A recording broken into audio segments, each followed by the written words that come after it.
Why are Musk, Gates, and Hawking afraid of AI? AI, humanity's greatest achievement or impending doom? Visionaries of our time are sounding alarm about one of the humanity's most advanced creation. Elon Musk says AI is a fundamental risk to existence of human civilization. Stephen Hawking adds the development of the fourth artificial intelligence could spell the end of the human race. And even Bill Gates says, I am in the camp that is concerned about super-intelligent AI. But is this threat real? Why mega corporations like Google and Facebook pour in billions into the AI race? Are they genuinely like a ticking time bomb? And if this threat is real, can we just unplug it? Today we'll explore whether these fears are grounded in a fact or just buzzword for flat earthers. As a computer science grad, this hits close to me. No room for fringe theories here. Keep watching to discover the real story. Picture a world where the dominant corporation in the 1930s compete fiercely to develop the atomic bomb. They're drowned on its promise and an endless energy supply, investing billions into its creation. Yet, there is a twist. This bomb carries a 50% risk of exploding, and by the time we grasp its peril, all that might remain of us is radioactive ash. This isn't a tale from history. It's a glimpse into the future, spotlighting the race for artificial intelligence. Imagine where an atomic bomb detonates, there is no undoing the devastation. Similarly, once AGI, known as artificial general intelligence, awakens and surpasses our control, we can't simply put it back in the box. The unleashed power in both cases is irreversible and has far-reaching consequences. In this video, we'll explore the ideas and arguments that fuel these concerns. Do you remember the movie Don't Look Up, where a meteorite was plummeting to Earth, and everyone tried their best to ignore the impending catastrophe? It's somewhere between 6 and 9 kilometers across, so it's big. It would damage the entire planet, not just a house. The entire... Now picture that the protagonist of that film has a counterpart in the real world. Enter Eliezer Yudkowsky, a prominent AI researcher and co-founder of the Machine Intelligence Research Institute. For more than 2 decades, Yudkowsky has been ringing the warning bells. He is not advocating for a halt to machine learning, but he is stressing the need for extreme caution. Highlighting the depth of his concern, he chose not to sign a significant AI letter that many other prominent figures endorsed. His abstention wasn't from lack of care, but from doubt. Do such public gestures even matter when technology is surging toward us so rapidly? So why do some urgently defend the growth of AI, while others devote their lives to combating it? Just 2 years ago, the majority of experts believed that highly intelligent AI would be a reality by 2035. However, with recent development of GPT models and neural networks, their predictions have shifted, suggesting it might occur as early as 2026. So, within 2 years, we might have an AI capable of addressing numerous challenging and potentially matching human intelligence.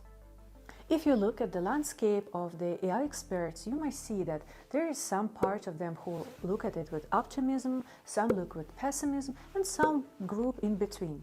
So let's start to see what optimists think about AI. They anticipate transformative impacts from AI. Take medicine, for instance.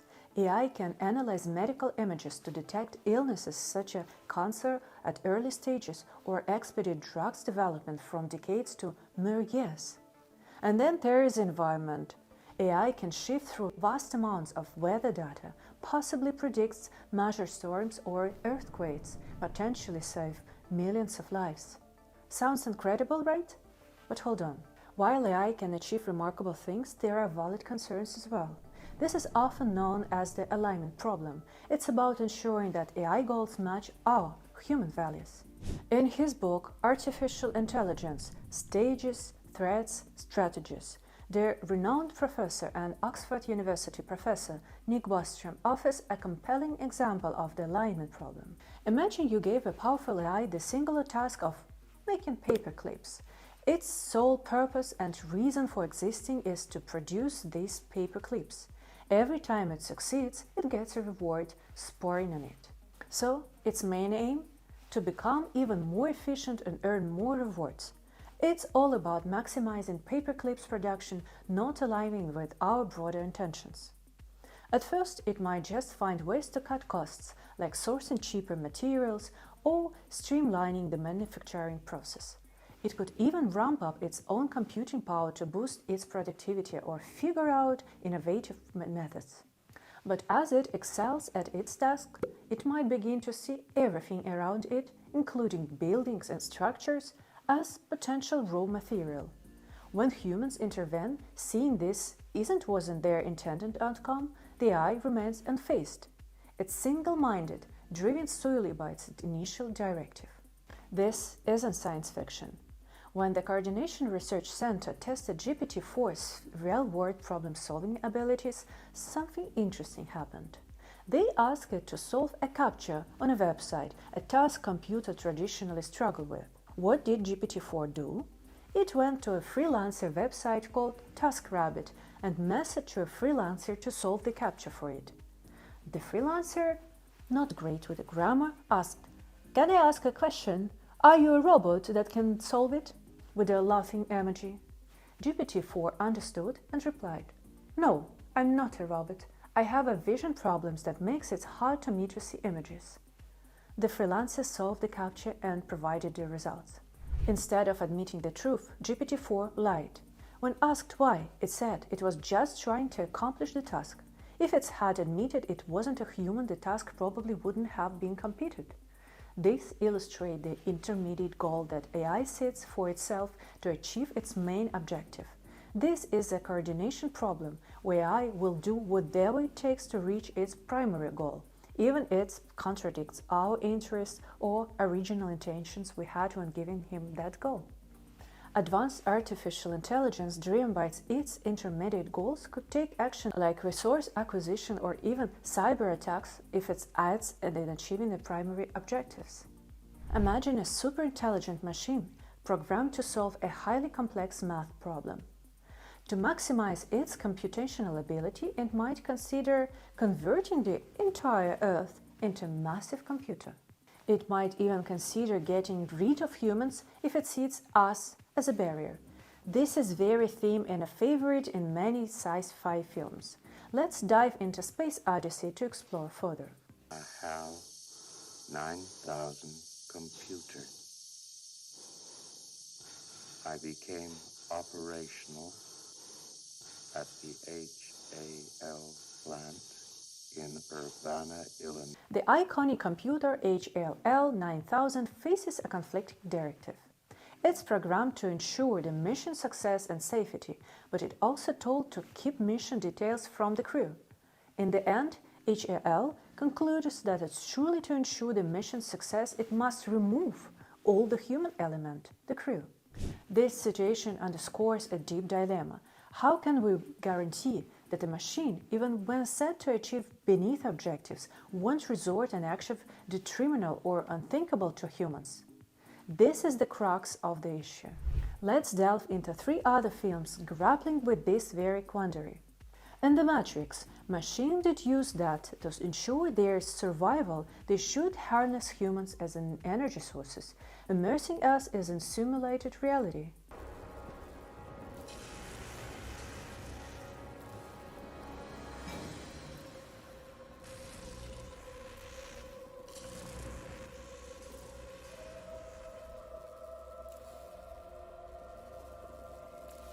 In the Terminator saga, the advanced AI Skynet identifies humans as the primary threat to its existence. Its solution? Eradicate humanity. iRobot presents a different angle. Humans can sometimes be their own adversaries. The AI, Vicky, a nice girl, concluded that to truly safeguard humanity, she must take control. You might think this is absurd. We're discussing a superintelligence. Surely such a sophisticated entity wouldn't indulge in these behaviors.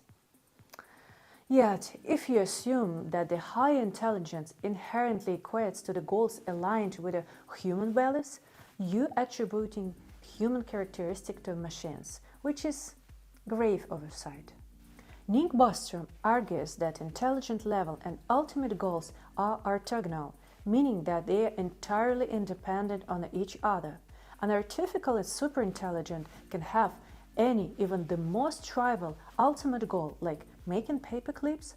However, how it pursues that goal may seem like magic to us. So you might think that all we need to do is clearly define the goals and specify all the details, like not harming or deceiving humans. Remember the first and second law for Isaac Asimov. But here's everything gets more perplexing. Let's come back to our paperclip example. Let's say we give the machine a specific goal, not to produce an unlimited number of paper clips, but to produce only 1 million. It might seem obvious that artificial intelligence with such goal would build one factory, produce a million paper clips, and then stop. However, that's not the case. Bostrom writes that, on the contrary, if artificial intelligence makes rational Bayesian decision, it will never assign a zero probability to the hypothesis that it has not yet achieved its goal. And at the end of the day, this is just an empirical hypothesis with only very fuzzy perceptual evidence against it.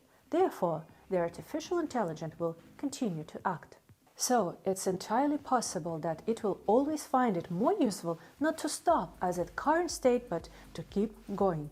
This makes sense when you consider that artificial intelligence, unlike humans, lacks of intuitive understanding of reality and cannot simply feel when it has achieved its goal. It will always be guided by logic and probability alone. And here is where it gets most interesting.